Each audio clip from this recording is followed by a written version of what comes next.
So I was in the kitchen and I was preparing a sandwich that I got a couple days ago. But I know I'm not supposed to be eating that food right now. I need to be eating, real healthy, which Lynn's gonna be in a couple days. So I'll start then. I need to go to the grocery store and get all that. Excuse me, all that everything that I need to get.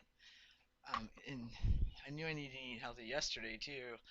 And it was funny because first thing I did when I came home was I grabbed cookies and milk. That's all I've been eating for like a week. Just haven't really felt like eating much. Um, so I'm making that sandwich, and I remember um, I was eating something once, and I got a bone in it, right? So um, I'd noticed throughout the years I would get that, or there'd be something wrong with it. It might, have mold or something on it, and it was always when my daughter was young or my son, and I knew. Well, I didn't know then, back then, why do I always get the bones? But I always thank God it was me and not one of my kids because I could have choked on it, you know, or, um, yeah. So I was thinking about it, and it was about 3 years ago. I started noticing my daughter was getting the bones. So that told me that she loved me. But everyone's different. Like something that might happen repeatedly to you, and then it starts happening with someone else. That's how you know uh, that that person loves you, and they start to do things for you. You don't even have to ask. It's like they're reading your mind. I haven't had that since Ray's dad. He would just jump up and just take care of things.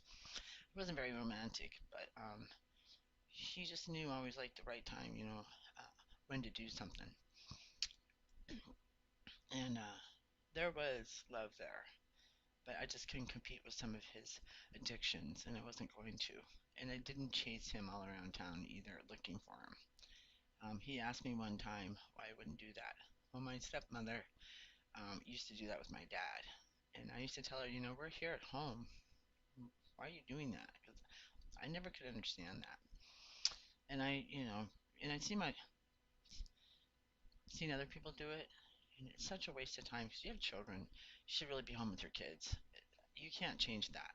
That you can't change that until that person's ready to do whatever they need to do um, for themselves and for their family. They're going to do it. And if they don't do it, but I don't believe in chasing anybody.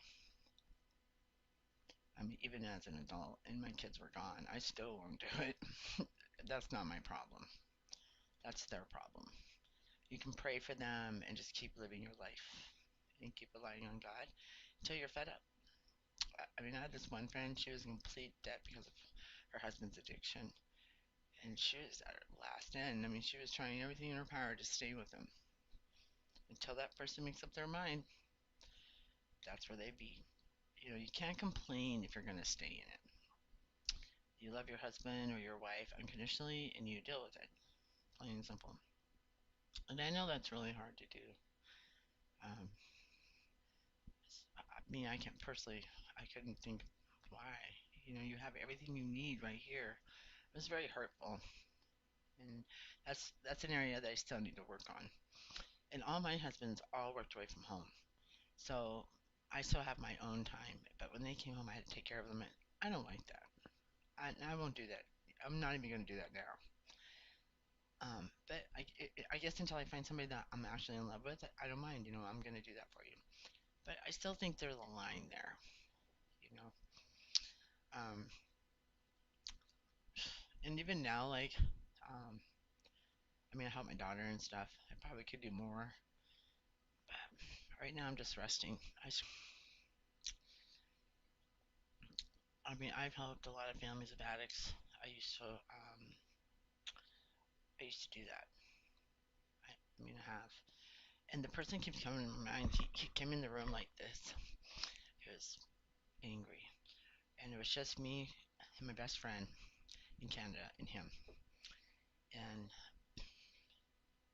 I just blurted out, if you go home and kill her, it's not gonna change anything, and it will leave the kids alone.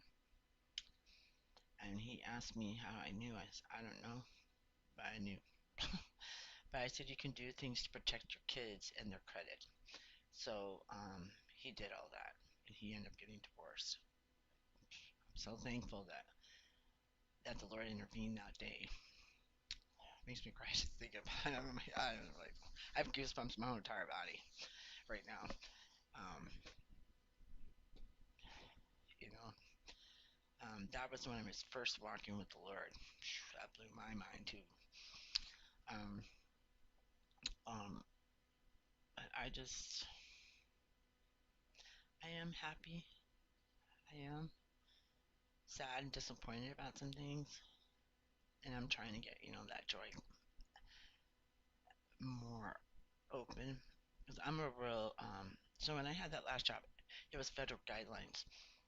So I read their employee book 3 times because I didn't want to offend anybody. Because I'm a jokester, I like to joke around. But because of that job, I was so worried if I said one thing wrong, I mean, boom, I was going to be looking at charges. I was scared to death. I mean, I really was scared about a lot of things. It was just best I stayed quiet, and I did. I stayed quiet. Um, and they did everything they could to push my buttons, and it didn't work. Nothing they did worked. It bothered me though because every time I went back onto my shift, there'd be more and more supervisors in the room, and I thought, what is going on? But I had a feeling it was about me. I was the only one that was left out. I didn't know anything. But I was prayed. You know, I asked the Lord to be my rock. Every day I got out of that shower, I stood there and I was like, Father God, I need your rock. I need to stand on you today. And I did. I got through it each day. But it is what it is. There's that splinter headache again. That's what it does. Splits out. Every time I talk about that place.